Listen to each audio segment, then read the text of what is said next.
ഇതാണ് അഫ്ഗാൻ കുക്കർ. ഇതിന്റെ ഉള്ളിലാണെങ്കിൽ നാട്ടിൽ ഇപ്പം ട്രെൻഡായ മധുഹൂത്തും, അതും ഹാഷി മധുഹൂത്ത് എന്ന് വെച്ച ഇളയ ഒട്ടകത്തിന്റെ ഇറച്ചി വെച്ചുണ്ടാക്കി നല്ല കിണ്ണം കാച്ചിയ മധുഹൂത്ത്. ഇൻട്രൊഡ്യൂസ് ചെയ്യണം കഥാപാത്രം.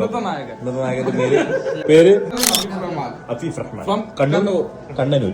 ഇത് മധുഹൂത്താണ്. മധുഹൂത്ത് ബ്യൂട്ടിഫുൾ കുടം. ഈ കുടം ഞാൻ ആമസോണിൽ കണ്ട് തപ്പിന്നിട്ടാണ്. ഇന്ന് വെള്ളിയാഴ്ചയാണ്. ജുമക്ക് ഒരു 9-10 മണിക്കുള്ളിൽ പോയി മസ്ജിദ് നബി സ്ഥലം പിടിച്ചിട്ടുണ്ടെങ്കിൽ മാത്രമേ പള്ളിന്റെ ഉള്ളിൽ കയറാൻ പറ്റുള്ളൂ. നേരത്തെ എത്തിയവർ വെള്ളം കുടിക്കാതെ മൂത്രം പിടിച്ചു വെക്കുന്ന ഒരു അവസ്ഥ ഉണ്ടാവലുണ്ട്. അവർക്ക് മെയിൻ ഗേറ്റിൽ കയറുമ്പോൾ ഇങ്ങനെ ഒരു പാസ് വാങ്ങിട്ടു. അത് കാണിച്ച് ബാത്റൂമിൽ പോയി പിന്നെ എപ്പോൾ വേണമെങ്കിലും ഗേറ്റ് ക്ലോസ് ചെയ്താപ്പോഴും പള്ളിന്റെ ഉള്ളിൽ കയറാൻ പറ്റും. സാന്ദർഭികമായിട്ട് പറഞ്ഞു എന്നുള്ളൂ. ഇന്നത്തെ പാർട്ടി അഫീൽ ഖാന്റെ വകയാണ്. ഫുഡ് ഉണ്ടാക്കാനും അത് വിളമ്പാനും മൂപ്പർക്ക് ഒരു പ്രത്യേക കഴിവാണ്. ഫുൾ ടീം ജുമ കഴിഞ്ഞ് എത്തിയിട്ടുണ്ട്. അതിൽ അൽമറായുടെ യോഗട്ടിൽ ഉർമാമ്പായിട്ട ഈ സാന്റെ പൊന്നു ജിഞ്ചിനാക്കടി സാൻ ഒട്ടകം ഒരു കിർമാണി സാധനം തന്നെയായിരുന്നു. പക്ഷെ അതിന്റെ പോരിശ് ഞങ്ങളോട് പറഞ്ഞിട്ട് കാര്യമില്ല. കാരണം അഫീൽക്ക് നിങ്ങൾക്ക് ഉണ്ടാക്കി തരുന്ന യാതൊരു ഉറപ്പില്ല. അതുകൊണ്ട് നിങ്ങൾ ഗൂഗിളിൽ ആഷി ബാഷി നടിച്ച ഈ സെയിം ഒട്ടക ഐറ്റംസ് കിട്ടുന്ന കട മക്കത്തും മദീനത്തൊക്കെ ഉണ്ട്. വേണമെങ്കിൽ പോയോക്കി.